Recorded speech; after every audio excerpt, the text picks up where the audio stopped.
suis absolument enchanté d'être avec vous ce matin. Bon, je crois que j'avais un petit peu plus de temps. Enfin, j'avais 20 minutes. J'ai 20 minutes de programmer. 9h moins le quart et 10h15. Mais enfin, bon. Ah, mais il y a des questions. C'est parce qu'il y a des questions. Mais voilà. Non, mais si vous pensez qu'il n'y a pas de questions, on peut faire directement 25 minutes. C'est comme vous voulez.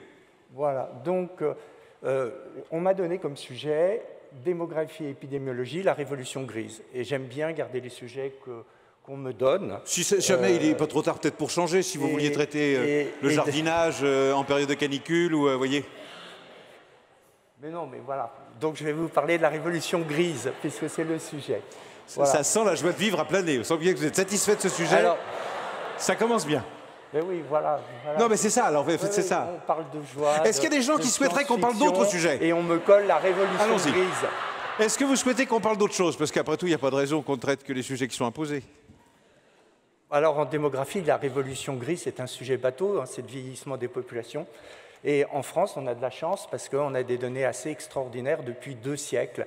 Donc voilà, notre fameuse révolution grise en France, vous la voyez de 50 ans en 50 ans, entre 1816, 1866, 1916, 1966 et 2016.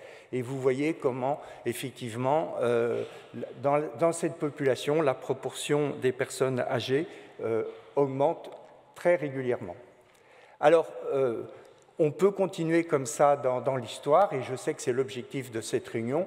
On peut se caler sur la période 2050, donc on continue, on va en 2030, et puis en 2050, on a de la chance, parce que l'INSEE vient de réviser ses projections de population. Ce ne sont pas des scénarios, ce n'est pas de la science-fiction, ce sont des projections. C'est aussi quelque chose qui est assez triste, qui est juste de dire, imaginons que le futur ressemble au passé, par exemple à Soleil Vert, et voilà ce que ça pourrait donner. Mais évidemment, la seule chose dont on est sûr, et ça c'est important de bien se mettre ça dans la tête, la seule chose dont on est sûr, c'est que le futur ne ressemblera pas au passé.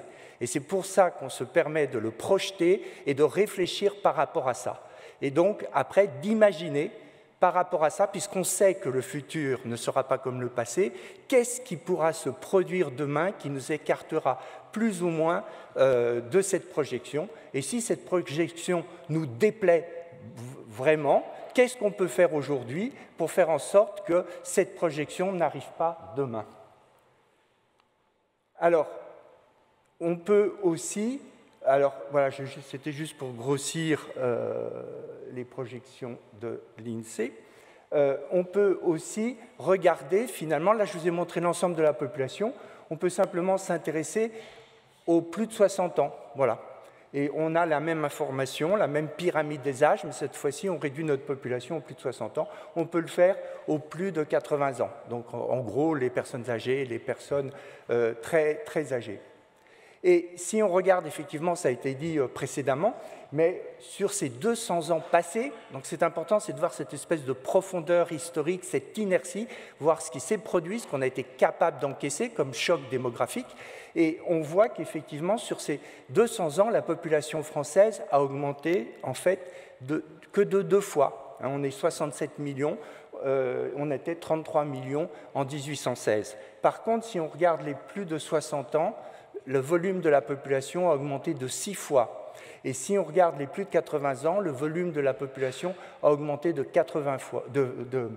20 fois. Ça, c'est ce qu'on a été capable d'encaisser. Vous voyez? Donc, ça peut déjà nous rendre beaucoup moins nerveux sur ce qui va se produire en 2030 ou en 2050, en disant, mais dans le fond, on est une société très résiliente et depuis 200 ans, on fait face à ce genre de changement démographique. Et voilà. Et si on regarde en termes de pourcentage, par exemple, on voit que les plus de 60 ans, il y a 200 ans, représentaient moins de 10% de la population. Ça n'a pas changé en 1866, donc là, il ne se passe rien. Ça change un peu en 1916 avec 13%, puis on monte à 17% en 1966, et on a effectivement un quart de la population en 2016. Et donc là, effectivement, au cours des 50 dernières années, on a eu déjà un premier choc démographique, c'est une forte montée en puissance des plus de 60 ans dans la population. Et si on regarde les plus de 80 ans, ben, ils étaient moins de 1% en 1816, toujours moins de 1% en 1866. Là, il n'y a strictement aucun changement dans l'émergence de la population très âgée en France. Ils sont à peine 1% en 1916. Donc vous voyez que sur ces 200 ans passés, ben, finalement, les très âgés ne sont absolument pas présents dans le paysage au cours des 100 premières années. Et puis, ils ne sont que 2%, mais c'est quand même un doublement de leur effectif en 1966, et ils arrivent à 6% aujourd'hui. Alors, on peut regarder les chiffres de l'INSEE, des projections de l'INSEE. Donc, on reprend ça en rajoutant cette fois-ci l'INSEE, et on voit qu'on était arrivé à 25% pour les plus de 60 ans. On va atteindre, si tout continue à se passer exactement de la même façon. Donc c'est ce que je disais tout à l'heure. Si le futur ressemble strictement au passé, on devrait être 30% de plus de 60 ans en 2030 et 33% en 2050. En 2050, un tiers de la population devrait être âgée de plus de 60 ans d'après l'INSEE. Si tous les mouvements qui se passent depuis une vingtaine ou une trentaine d'années se poursuivent, voilà, il n'y a aucun changement. C'est vraiment une projection de population. Pour les plus de 80 ans, donc on était à 6% en 2016, on serait à 7,7% en 2030 et on arriverait à 11%, 10% de la population à plus de 80 ans en 2050. Voilà, ça c'est ce qui peut se produire si rien ne change. C'est une vision tout à fait classique, traditionnelle, universitaire du vieillissement de la population. En fait, ce n'était pas trop de ça que j'avais envie de vous parler, mais enfin bon, ça c'était le sujet, donc je vous en ai parlé. Je crois que je vous en ai bien parlé d'ailleurs. Mais maintenant, ce que je voudrais, c'est vous parler du vieillissement des individus. Parce que le vieillissement parce que derrière la population, en fait là, on dit il ne faut pas regarder l'arbre qui cache la forêt. Là, je dirais c'est l'inverse. Il ne faut pas regarder la forêt ou pas passer trop de temps à regarder la forêt, et il faut regarder les arbres individuellement, et une population est constituée d'individus. Et je vais essayer de vous montrer la même chose. En fait, j'utilise globalement les mêmes données, mais je ne regarde plus tellement la population, et je ne m'intéresse pas au vieillissement de la population, la révolution grise, mais je m'intéresse à une autre chose, qui est finalement l'âge au décès des individus. Je regarde les individus. Et donc, ça va être un regard très différent sur le vieillissement en France. Et en fait, ce que je vais vous montrer, c'est qu'on a fait face à une véritable révolution de la longévité, ce qui est une très bonne chose. Vous voyez, ça change complètement le regard. C'est une énorme victoire. Et vous voyez ici, ce que je vais vous montrer... on a un souci. C'est extrêmement dommage. On peut reculer. Il y a quelqu'un en régie. Est-ce que là, vous... Là, il y a un graphique qui ne s'affiche pas, qui est absolument central dans ma présentation. Ça sent le sabotage, hein. Vous voyez, ça commençait déjà bien mal, ça ne va pas en s'améliorant. C'est Marie-Hélène qui était la personne ressource en pareille circonstance, et Marie-Hélène, en cet instant, vient d'avaler un bol de ciguë avec du Lexomil dedans. Une alternative, c'est que je branche mon ordinateur, si je peux. Oui, alors c'est une alternative intéressante, mais qui va nous prendre 5 minutes, ce qui ne nous arrange pas du tout pour le coup. Vous voyez. Marie-Hélène, si vous êtes encore parmi nous, est-ce que vous pouvez agiter la main ou faire quelque chose? Non, mais ça va. Ce micro-là fonctionne, normalement. Vous avez juste à parler dedans. Bon, c'est bon, vous m'entendez? Voilà, bon, alors, je vais vous les décrire, les graphiques que vous ne pouvez pas voir. Donc, ici, en 1816, en fait... vous avez la distribution des âges au décès. Presque tous les décès se produisent avant l'âge de 10 ans. On est frappé par une énorme mortalité infantile qui diminue à peu près vers l'âge de 11 ans. Puis il y a un gros rebond de la mortalité vers 20 ans, entre 20 et 50 ans. C'est ce qu'on appelle aujourd'hui la mortalité prématurée. Elle est centrée sur les âges de 30 ou 40 ans. C'est par exemple du côté féminin la mortalité en couche. Et puis, il n'y a plus personne à l'âge de 90 ans. Et puis, on a exactement la même structure de mortalité entre les hommes et les femmes. En 1900, c'est exactement la même chose. Il n'y a pratiquement pas de variation. En fait, on est encore dans une période de temps immobile. La population française de 1900 ressemble globalement à la population française du début du siècle, un siècle plus tôt. En 1950, la mortalité infantile s'est fortement réduite, mais elle est toujours présente. La mortalité en couche, la mortalité prématurée a déjà fortement diminué, mais elle est présente, on la voit bien, et puis on voit augmenter une mortalité vers les âges de 80-90 ans, alors qu'avant, elle n'était pas là. Et puis en 1980, il se passe quelque chose d'extrêmement important entre 1950 et 1980. La pyramide des âges au décès qui est finalement très symétrique entre les hommes et les femmes en 1816 jusqu'en 1950, elle va cesser d'être symétrique parce que tous les âges au décès des femmes vont brutalement s'élever. Et là, on va bien voir que l'âge le plus fréquent au décès des femmes, c'est 80 ans, et c'est 70 ans du côté des hommes. Donc il y a vraiment un décalage, et maintenant, il n'y a pratiquement plus de mortalité infantile en 1980. Il n'y a plus beaucoup de mortalité prématurée. La mortalité commence vers les âges de 50 ans. Elle est centrée sur 80 ans sur 70 ans du côté des hommes et 80 ans du côté des femmes. Et puis, elle se termine vers 95 ans à peu près. Et puis, en 2000, il n'y a plus du tout de mortalité infantile. Il n'y a presque plus de mortalité prématurée. Les premiers décès apparaissent vers les âges de 50 ans. Il y a toujours ce décalage qui fait que finalement la mortalité des hommes est centrée sur 75 ans, celle des femmes sur 85 ans. Les hommes, les derniers meurent vers 100 ans, les dernières femmes meurent vers 105 ans. Et puis, sur le graphique de 2018, le dernier, vous voyez bien sur le graphique, d'ailleurs c'est vrai, il n'y a plus du tout de mortalité infantile, il n'y a pratiquement plus du tout de mortalité prématurée avant l'âge de 50 ans pour les hommes, 60 ans pour les femmes, donc il n'y a plus rien. Toute la mortalité est concentrée vers le haut, et on voit que les dernières femmes vont mourir vers l'âge de 110 ans, les derniers hommes vers l'âge de 105 ans. L'âge le plus fréquent au décès, c'est au-delà de 90 ans pour les femmes et d'environ 86 ans pour les hommes. Donc on voit très très bien que finalement, alors que beaucoup d'individus mouraient en bas âge ou avant 50 ans il y a 2 siècles, pratiquement plus personne ne meurt avant 50 ans.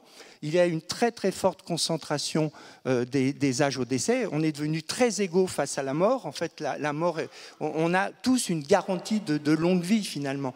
On a tous une garantie de longue vie. La garantie la plus fréquente pour les femmes, c'est on va mourir vers 92-93 ans. Vers les hommes, on va mourir vers 85 ans. Et on vit de plus en plus longtemps. Et tout ça, c'est une très belle illustration de la révolution de la longévité et de la compression de la mortalité telle qu'on l'a observée en France entre 1816 et 2018. Voilà, je vais continuer. Merci pour ce beau moment de surréalisme. Mais je pense que tout le monde m'a suivi. Absolument. Beaucoup mieux que si on avait vraiment eu les graphiques. Et donc maintenant, je vais continuer avec ça, c'est très sympathique.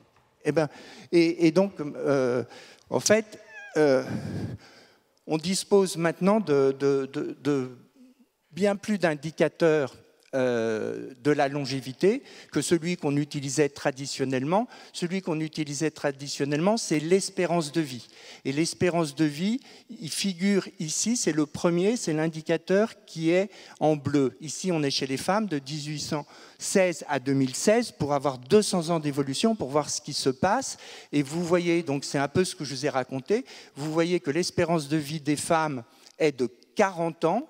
En moyenne, les femmes vivent 40 ans. En fait, c'est parce que, pour simplifier, si vous voulez, il y a presque la moitié des femmes vont mourir en bas âge ou d'une mortalité prématurée. Donc en fait, c'est ça qui vient entraîner une moyenne extrêmement basse. Et puis les autres femmes vont mourir entre 50 et 70 ans. En moyenne, ça fait 40 ans. Et vous voyez que cette moyenne, elle ne change pas en fait. La ligne fluctue, mais si vous regardez même après 1871, vous voyez qu'on est autour de 40 ans, qu'il faut atteindre la fin du 19e siècle et la révolution industrielle pour avoir cette très forte augmentation de l'espérance de vie.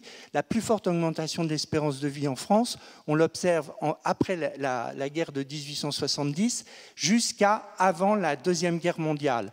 Et c'est là où on a une espérance de vie qui augmente d'environ 5 mois par an en France, malgré ces grands événements catastrophiques que sont la guerre de 70, la Première Guerre mondiale et la Deuxième Guerre mondiale. Et puis, après la guerre, la croissance reprend, mais elle va ralentir, elle va, pendant toute une longue période, être très linéaire, et c'est la période où elle augmente de 3 mois par an. Et toutes les projections de population vont se caler sur cette croissance qui est un peu la croissance universelle des pays qui vont bien, des pays riches. Et toutes les projections vont être faites avec une croissance vers le futur de l'espérance de vie de 3 mois par an. Mais surprise, vous voyez, et là on le voit bien sur la fin de la courbe, depuis 2010, on voit qu'il y a comme un espèce de ralentissement. Je vais revenir là-dessus. Donc ça, c'est le premier indicateur, c'est l'indicateur le plus important. Le deuxième indicateur, c'est le gris. Le gris, c'est l'âge le plus fréquent au décès. Si on ne s'intéresse pas à l'espérance de vie, parce qu'on se dit que c'est un indicateur composite qui mélange deux choses qui nous intéressent, mais qui c'est pas la même chose, c'est combien d'enfants vont devenir des adultes, donc vont faire partie du jeu, et puis combien de temps vivent les adultes. Mais tout ça, c'est mélangé dans le calcul de l'espérance de vie, et ça tire la moyenne vers le bas, parce qu'il y a malheureusement, surtout dans le passé, beaucoup d'enfants qui mouraient en bas âge. Si on regarde que ce qui se passe chez les adultes, on regarde quel est l'âge le plus fréquent au décès chez les personnes qui atteignent au moins l'âge de 20 ans, les adultes. Et à ce moment-là, c'est la courbe en gris. Et vous voyez qu'on a un schéma totalement différent. Vous voyez que globalement, jusqu'après la Deuxième Guerre mondiale, il n'y a pas de changement, c'est un peu plus de 70 ans. Ça fait 72 ans et demi en moyenne. C'est-à-dire que, et ça on retrouve ça dans des textes anciens, c'est-à-dire que les gens qui échappent à la mortalité infantile, qui échappent à la mortalité prématurée, traditionnellement, on le retrouve ça jusqu'au XVIe siècle, la moyenne des décès ou la moyenne de la longévité, c'est environ 72 ans et demi. Voilà, c'est entre 70 et 75 ans.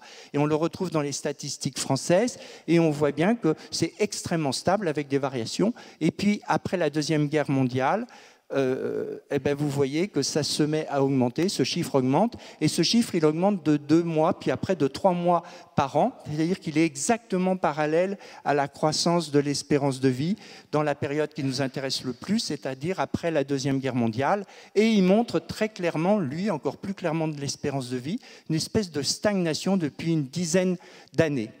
Et puis, en fait, la dernière ligne tout en haut, c'est une donnée tout à fait empirique, c'est quelle est la personne qui est morte le plus âgée en France chaque année. Il n'y a qu'une seule information. Donc c'est la ligne verte. C'est tous les cas de la personne la plus âgée. Et vous voyez Jeanne Calment, là, en 1997, à 122 ans. Mais vous voyez comment a fait cette ligne. Et en travaillant sur ces données, on peut faire encore des indicateurs statistiques qui n'ont pas parce que quand vous faites des indicateurs statistiques, si vous le faites sur des trop petits nombres, vous avez des fluctuations et vous n'arrivez plus à rien voir. Donc il faut trouver un espèce d'équilibre jusqu'où on peut aller en taille de population pour faire des calculs. Nous, par exemple, c'est ce qu'on a fait avec un indicateur qui a un nom en anglais épouvantable qui s'appelle HPAL30 ici, le bleu tout à fait en haut. Et vous voyez, en fait, ça veut dire c'est le dernier âge qui fournit au moins 30 décès. On s'est dit, s'il n'y a plus de 30 décès, il n'y a plus assez de personnes, on s'arrête là.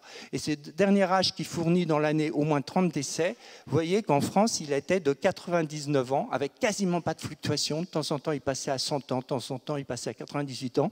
Et il est sans fluctuation de 1816 à 1946. Il n'y a aucun progrès dans cet indicateur ultime de la longévité. Et à partir de 1946, vous voyez qu'il se met à augmenter de façon tout à fait linéaire et qu'il atteint maintenant 109 ans en 2016. C'est-à-dire que, en fait, si on le prend, lui, comme étant l'indicateur statistique des limites de la vie humaine, les limites de la vie humaine qui ne bougeaient pas jusqu'au lendemain de la Deuxième Guerre mondiale, qui se sont mis à bouger. Elles ont bougé déjà d'une dizaine d'années en 70 ans de recul. Et là, vous voyez qu'à partir du moment où les limites de la longévité humaine augmentent, elles augmentent de façon linéaire. Il n'y a aucun signe d'accélération, mais il n'y a aussi aucun signe de ralentissement. Alors, je vous avais dit que j'allais revenir sur la fin de ce qui se passe pour l'espérance de vie. Donc là, c'est juste un zoom sur les années les plus récentes, de 2000 à 2021, parce qu'effectivement, on croyait que l'espérance de vie augmentait de 3 mois par an. On était arrivé sur ces informations. Et depuis 2003, alors nous, en 2003, on a eu un premier choc dans la croissance de l'espérance de vie avec la canicule de 2003.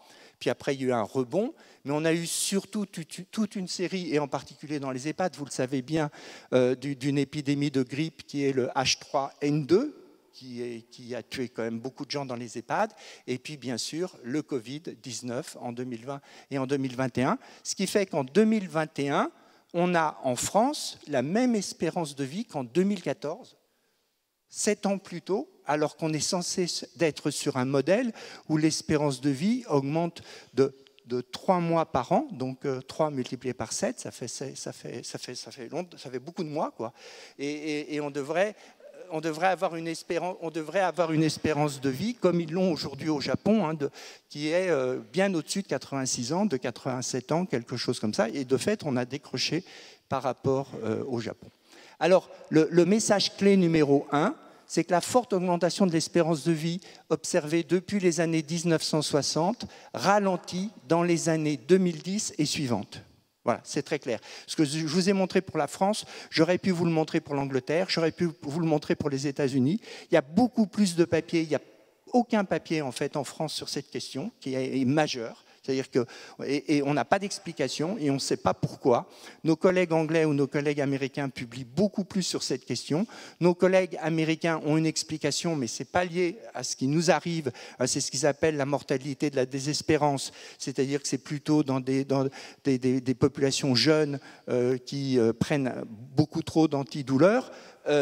Par contre, en Angleterre, qui ressemble beaucoup plus à la France, il y a des papiers, mais ils ne savent pas pourquoi. On ne sait pas pourquoi, en fait. On rentre vraiment dans un grand monde d'incertitude.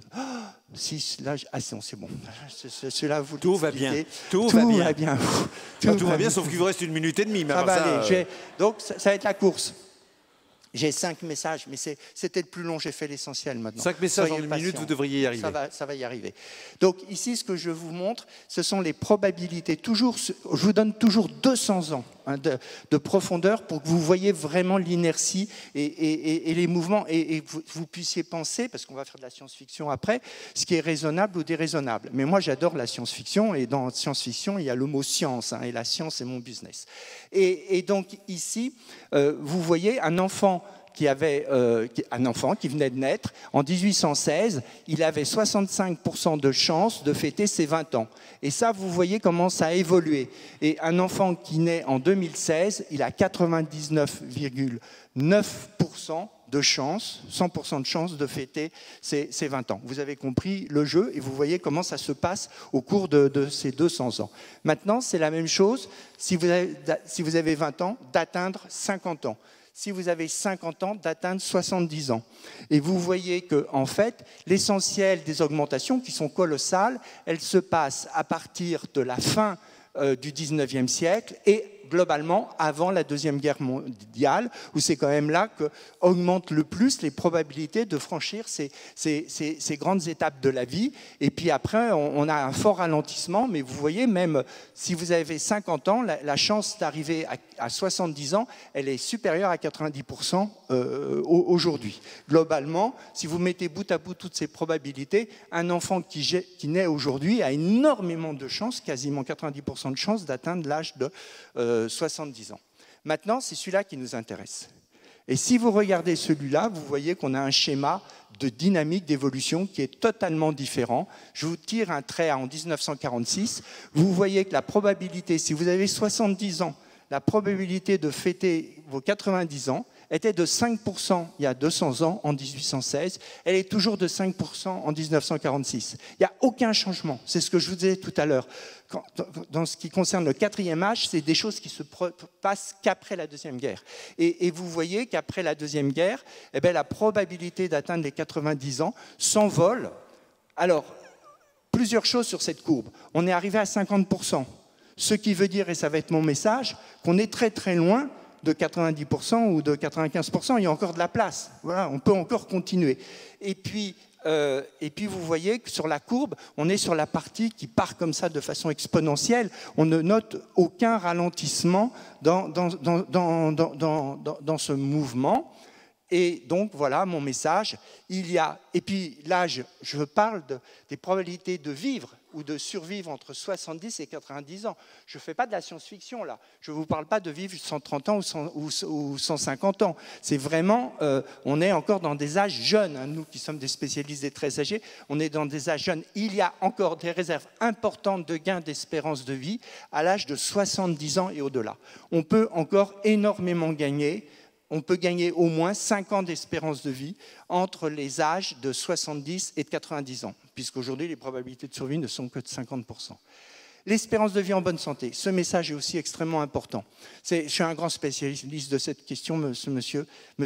Donc là, j'ai 2 minutes en plus, vous n'y pouvez rien. Mais non. Et c'est comme ça. Mais non. Non, mais vous m'avez bien introduit, je suis une star, c'est pour ça que je suis une star. Alors certes, vous êtes une star. Mais vous êtes une star à laquelle on ne posera pas de questions, que ça soit bien clair. Si. Ah ben non. Non, mais le message est important. Et le message est très important. Donc, il y a quelques pays qui font des calculs d'espérance de vie en bonne santé. C'est ça qui compte, c'est d'être en bonne santé, d'être sans incapacité. Et en particulier, le pays qui a commencé, c'est les États-Unis. Et vous voyez des calculs qu'ils ont faits depuis 1970 qui sont comparables. Donc, on va de 1970 à 2010. Bon, si on laisse tomber le calcul de 1970, c'est le premier, vous voyez bien que de 1980 à 2010, donc l'espérance de vie augmente, l'espérance de vie en bonne santé ou sans incapacité augmente, et la proportion, c'est ça qui est importante, la proportion des deux est constante. C'est 80% des années vécues sont sans incapacité. C'était comme ça en 1980, ça l'est toujours en 2010. C'est vrai pour les hommes, c'est vrai pour les femmes. Et puis ici, je vous montre la même chose au Japon. Bon, vous ne parlez peut-être pas japonais, donc je le traduis. Et vous voyez que c'est la même chose, on est plus près de nous, de 1995 à 2016. L'espérance de vie augmente, l'espérance de vie sans incapacité augmente. La proportion des années vécues avec ou sans incapacité est stable, ne change pas.